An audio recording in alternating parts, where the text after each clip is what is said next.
Okay, no problem. Gregor, just sum up the scale of the challenge facing the Scotland team this weekend. Yeah, it's a massive challenge. You're playing a very good team that are in form, who have the goal of a Grand Slam in 2 games' time if they win both games.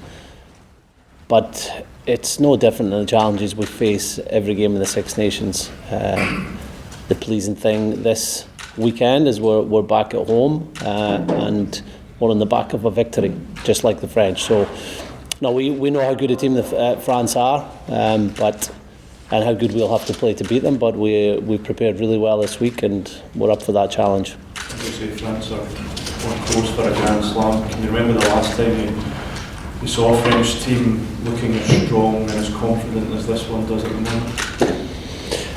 Yeah, quite a number of years. My playing career, we're tended to be up against very good French sides. France have won lots of Grand Slams on the last sort of 20 years of Six Nations rugby. I thought they looked very good during the World Cup, but and that last game against Wales, a quarter-final, was a terrific performance. And since then, they've stepped up another level around their game management and their defensive side of the game. How much is riding on picking up at least one win from these last 2 games in terms of how you view this, or will come to view this championship at the end of it? Yeah, well, the goal is to win both games, and the work that the players have put in over this campaign, you want them to get that reward. It's what we're working for as well, to deliver wins for our country. So, yeah, that's all our focus. We know it'll be a quick turnaround between France on a Sunday and Wales on a Saturday, but we have the squad depth we feel now to be able to go well in both our games. What was it, you repeat performance last year against France at Murrayfield rather than one from Nice? Yeah, or the one from Paris. Yeah, I would hope it would be better than that day in the summer. We obviously those 2 games in the summer tests are not the same as Six Nations. It's your first games of the season. We didn't play well in Nice. We made 14 changes the following week and played better, but at Murrayfield. But we're still nowhere near where we are now in terms of how we've had the team playing together and training together. So Six Nations is very different than summer tests. Can you learn much from those games in the sense that France have changed their squad without it, really? Well, they're not that relevant. In terms of players that have came into their team, yes, you can learn from that. Olivon had a great game against us at Nice. Guys like Dupont and Ntamak, who've been playing really well, came into the team in the last year or 2. Certainly Ntamak has. So we start to know what their threats as individuals are like from how we played the last two years against them. But what is much less relevant is the fact that they've changed their coaches and changed their philosophy on how they play. It is a very different French team than the one we played in Paris 12 months ago, that's for sure.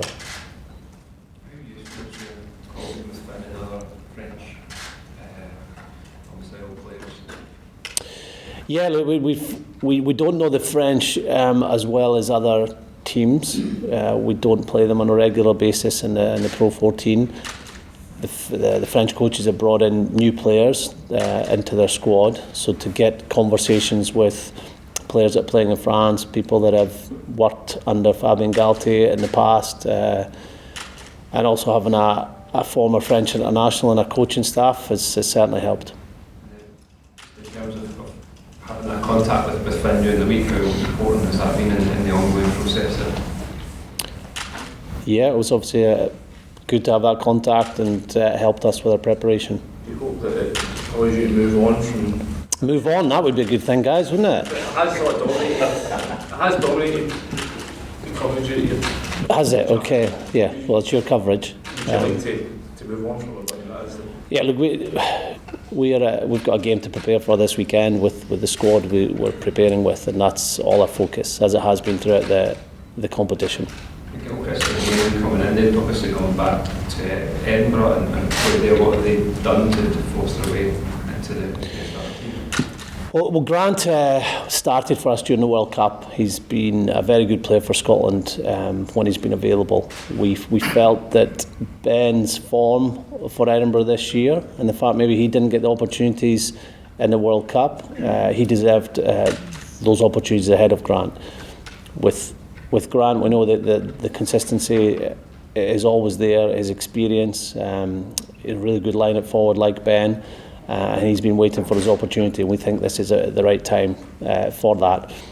Also with Sam Skinner being back, fully available, we feel that now's the time to look at two players who have played really well for Scotland in the past, who are back in good form, and give them an opportunity. It's a really competitive area, second row. We have both the Gray brothers out injured as well, who'd be in the mix too. We've got Scott Cummings developing really nicely as a young second row and playing well, and then you've got those three players I mentioned competing hard. So sometimes you go with that, you go with the pairing and you let them build game after game, and that's obviously what that pair of second rows would want. Other times you feel you can get more out of the group and an individual if they've been waiting for an opportunity and knowing that this is the time they have to deliver. So you staying coming in on the bench, do you want a more specialised 10 in Dunky there, and is he pushing to break into this?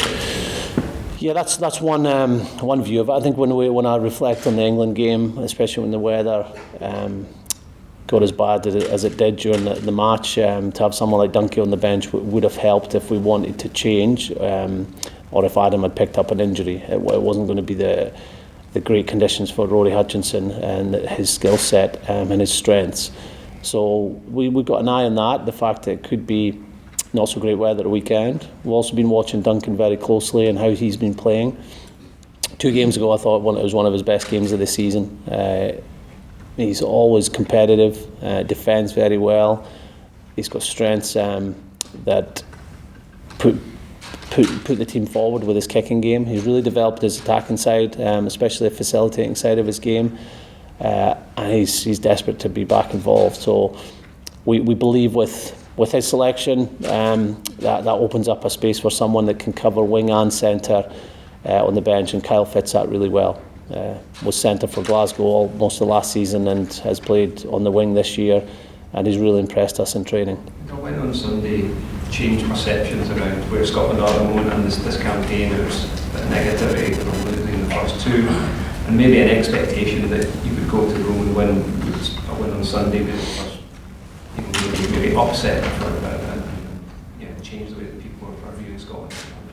I don't know. I'm sure there's different views of Scotland throughout the country and throughout the world. That's not really relevant for us. It's about us trying to play to our potential, working hard to do that.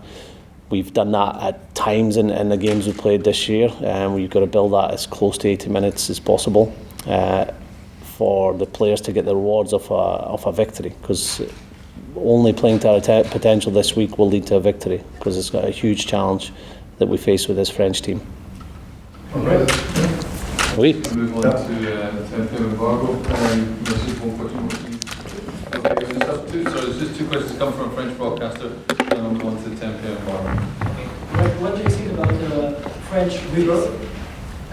In France, many people talk about revolution. There's probably a revolution in terms of the game philosophy, and that France have built that around the defence. So they're kicking the ball more than they've ever done before, kicking the ball most out of any team in the championship. So that is a very different philosophy than we're used to with the French team. There's other parts of their makeup of their team which are different. They picked mobile forwards. They've picked young players throughout their squad.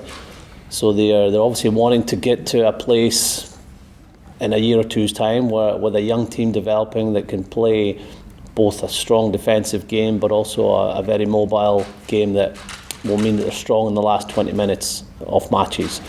I think they obviously are above expectations already by winning the first 3 games of the championship and going for a Grand Slam. But no, they're a very well coached team, very well organised, with some brilliant individuals in their side. So there's a lot of optimism around the team in the country, I imagine, and it's justified the way they're playing. Just a last question about the flower of Scotland. Okay. What does it represent for you, this song, for you, for your players, and for Scottish people? Well, it's a moment that you get to be together with your fellow countrymen and women just before you go into a battle, and to hear it sung at BT Murrayfield is so special for our players. The second verse without the bagpipes and just the voices of the crowd and the players is a unique occasion in sport, and it's ultimate motivator for our players before they go and play. Okay, we'll move on to the 10 point ball.